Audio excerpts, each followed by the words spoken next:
नमस्कार, KP news के bulletin में आपका स्वागत है। मैं हिना शेख आपके साथ। आइए सबसे पहले देखते हैं मुख्य समाचार। भाजपा में रहकर पार्टी का शुद्धिकरण करेंगे नाराज पूर्व मुख्यमंत्री सदानंद गौड़ा। प्रदेश इकाई पर लगाए परिवारवाद के आरोप। कर्नाटक में कांग्रेस की दूसरी सूची पर सियासी बवाल। 17 में से 11 उम्मीदवार मंत्रियों के रिश्तेदार। महाराष्ट्र में विपक्ष की ओर से पीएम मोदी की तुलना औरंगजेब से करने पर भड़के सीएम शिंदे, बोले यह राष्ट्र का अपमान है।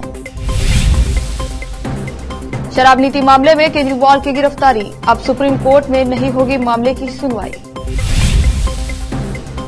भारत का 21वीं सदी का पुष्पक विमान सफलतापूर्वक हुआ लॉन्च।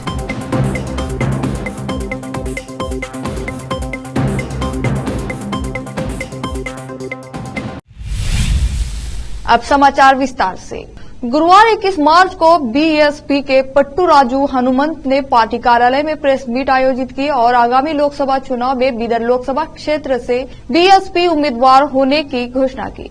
गुरुवार को बीदर में पार्टी कार्यालय में उनका स्वागत किया गया। इस अवसर पर कर्नाटक राज्य के बीएसपी के कार्यदर्शी दत्त सूर्यवंशी ने जिले के सभी कार्यकर्ताओं और जिले के सभी तालुकाओं के अध्यक्षों का स्वागत किया गया। इस अवसर पर डिसूजा चिल्लरगे, संजीव कुमार मेधा, जिलाध्यक्ष कपिल गोडबोले, शक्ति भावी दोड़ी, सत्यदीप भानु, महेश भोड़ा, कपिल गोडबोले, बहुजन समाज पार्टी के जिलाध्यक्ष बीदर, इन सभी ने बीदर के बीएसपी के उम्मीदवार का सम्मान किया और पार्टी उम्मीदवार पट्टू राजू हनुमंत को जिताने का आग्रह किया। उनको सबसे पहले आपको मैं वेलकम करता हूं और आपका उपकार मानता हूं कि आप जो सोशल मीडिया वाले हैं, आपके जरिए हर लोग तक जो देश में चल रहा है वो आप बता रहे हैं, सच्चा न्यूज़ आप बता रहे हैं, उसके लिए आपको धन्यवाद।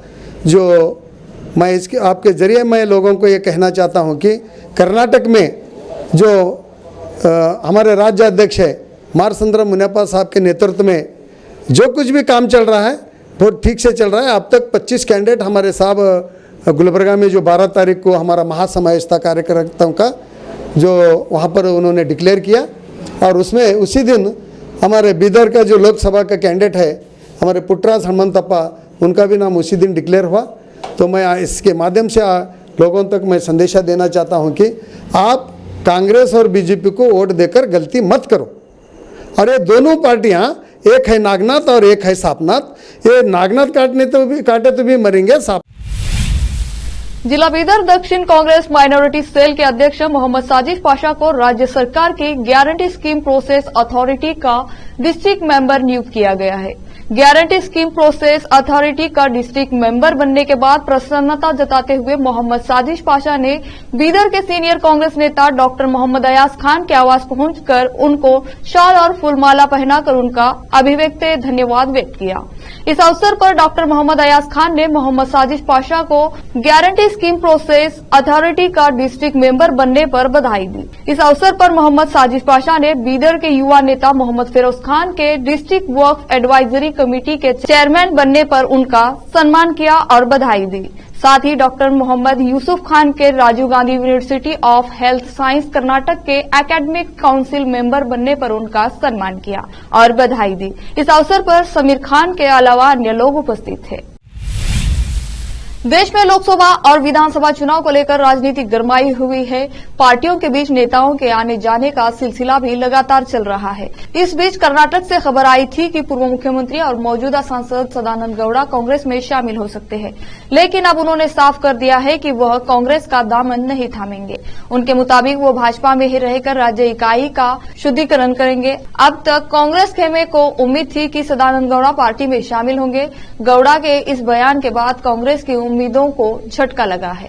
दरअसल सदानंद गौड़ा को उम्मीद थी कि भाजपा उन्हें लोकसभा चुनाव के लिए बेंगलुरु उत्तर से टिकट आवंटित करेगी।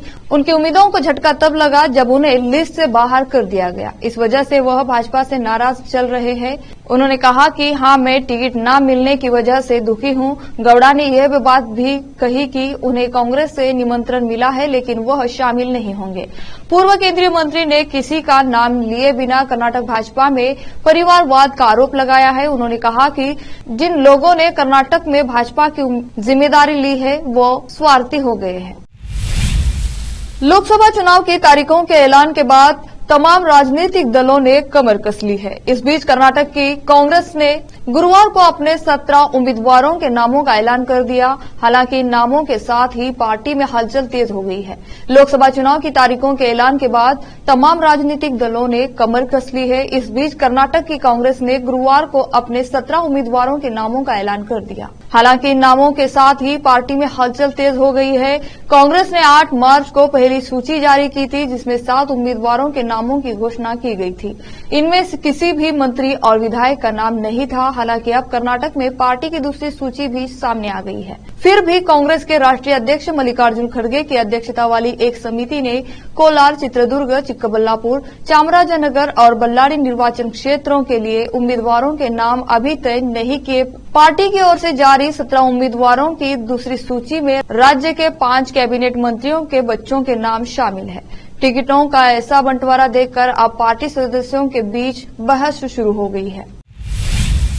कर्नाटक उच्च न्यायालय ने शुक्रवार को राज्य सरकार को कक्षा 5, 8, 9 और 11 के लिए योगात्मक मूल्यांकन 2 बोर्ड परीक्षा फिर से शुरू करने का निर्देश दिया। न्यायमूर्ति के सोमशेखर और न्यायमूर्ति राजेश राय की खंडपीठ ने एक आदेश में यह निर्देश दिया। पीठ ने कहा कि राज्य के पास परीक्षाएं आयोजित करने के तरीके को निर्धारित करने की शक्ति है। राज्य ने गैर सहायता प्राप्त, मान्यता प्राप्त स्कूलों और पंजीकृत गैर सहायता प्राप्त निजी स्कूल प्रबंधन एसोसिएशन संगठन द्वारा दायर याचिकाओं को स्वीकार करते हुए यह से 2 आयोजित करने की अधिसूचना को रद्द करने के एकल पीठ द्वारा पारित आदेश को चुनौती दी थी। अब लेते हैं छोटा सा ब्रेक।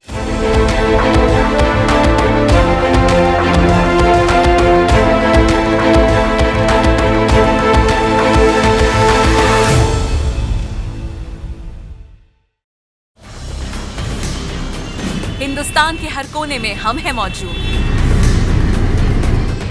24 घंटे हालात पर गहरी नजर,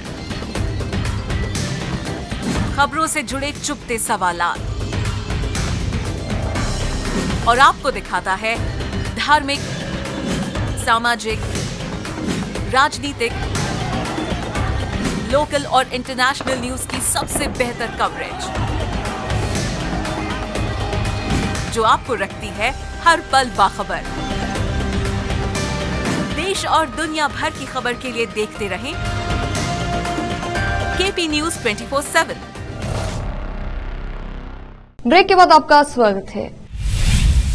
सुप्रीम कोर्ट ने बीआरएस नेता के कविता को जमानत देने से इनकार किया, जिन्हें ईडी ने दिल्ली आबकारी नीति घोटाला मामले में गिरफ्तार किया है।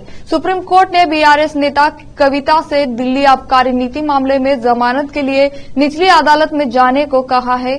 न्यायालय ने बीआरएस नेता कविता के उस याचिका पर ईडी से 6 सप्ताह में जवाब मांगा, जिसमें उन्होंने पीएमएलए के प्रावधानों को चुनौती दी है। सुप्रीम कोर्ट ने कहा कि अगर के कविता जमानत याचिका दाखिल करती है तो निचली अदालत जल्द सुनवाई करे। शराब नीति मामले में बीआरएस नेता के कविता की गिरफ्तारी मामले में सुप्रीम कोर्ट ने टिप्पणी में कहा कि सभी के लिए एक समान नीति का पालन करना होगा और लोगों को जमानत के लिए सीधे सुप्रीम कोर्ट का दरवाजा खटखटाने की अनुमति नहीं दी जा सकती।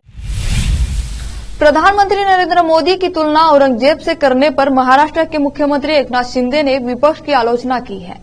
शिवसेना यूबीटी नेता संजय राउत के बयान पर प्रतिक्रिया देते हुए सीएम शिंदे ने कहा कि संजय राउत की टिप्पणी राष्ट्र का अपमान है।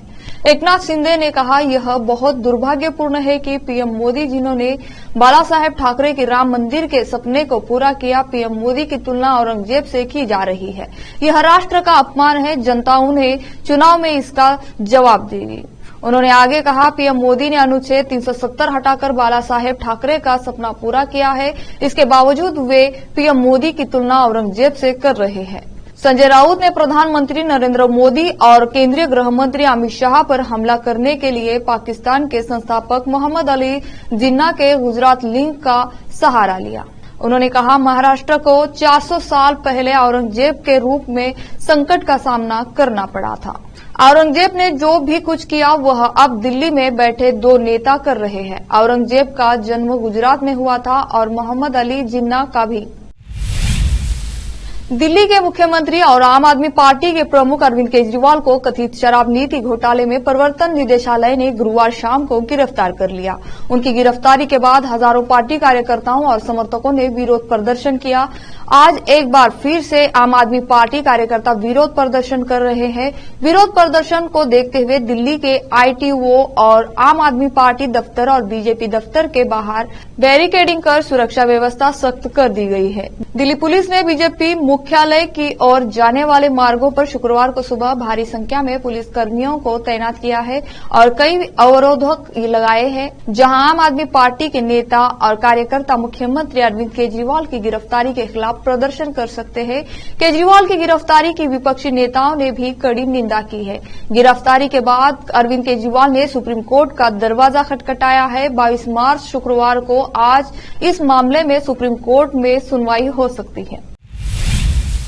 आम आदमी पार्टी ने बृहस्पतिवार को आरोप लगाया कि लोकसभा चुनाव से पहले दिल्ली के मुख्यमंत्री अरविंद केजरीवाल की गिरफ्तारी के पीछे एक बड़ी साजिश है।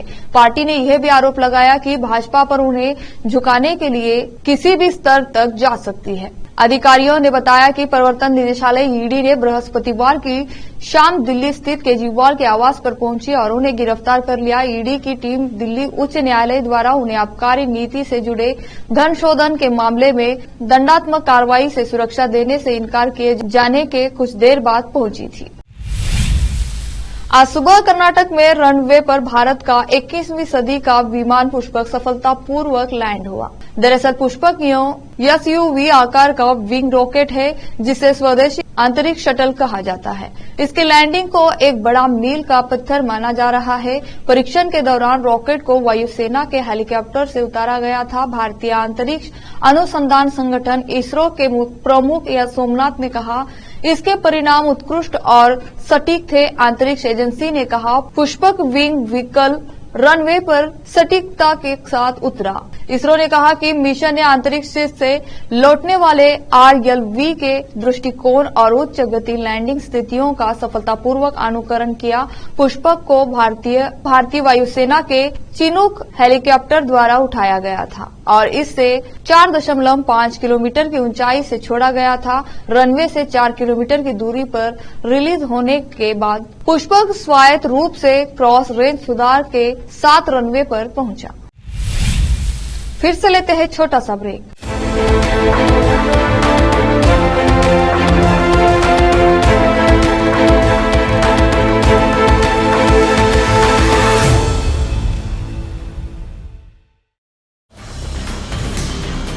हिंदुस्तान के हर कोने में हम हैं मौजूद। 24 घंटे हालात पर गहरी नजर, खबरों से जुड़े चुपते सवालात और आपको दिखाता है धार्मिक, सामाजिक, राजनीतिक,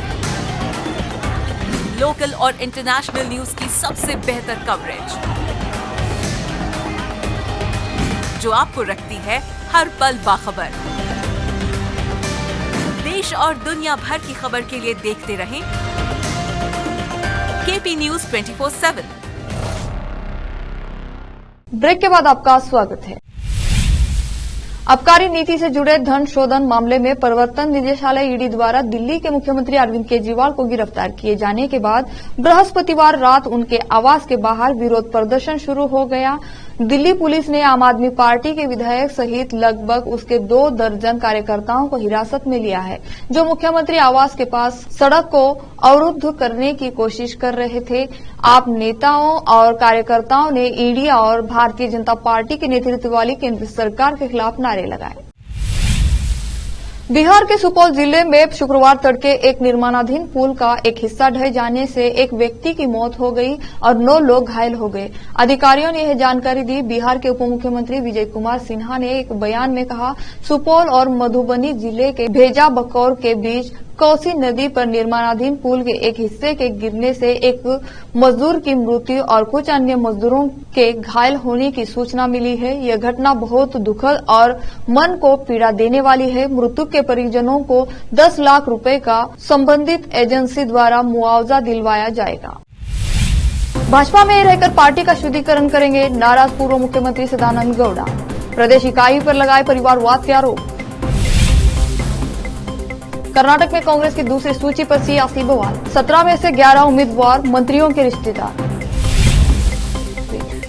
महाराष्ट्र में विपक्ष की ओर से पीएम मोदी की तुलना औरंगजेब से करने पर भड़के सीएम शिंदे, बोले यह राष्ट्र का अपमान है। शराब नीति मामले में केजरीवाल की गिरफ्तारी, अब सुप्रीम कोर्ट में नहीं होगी मामले की सुनवाई। भारत का 21वीं सदी का पुष्पक विमान सफलतापूर्वक हुआ लॉन्च।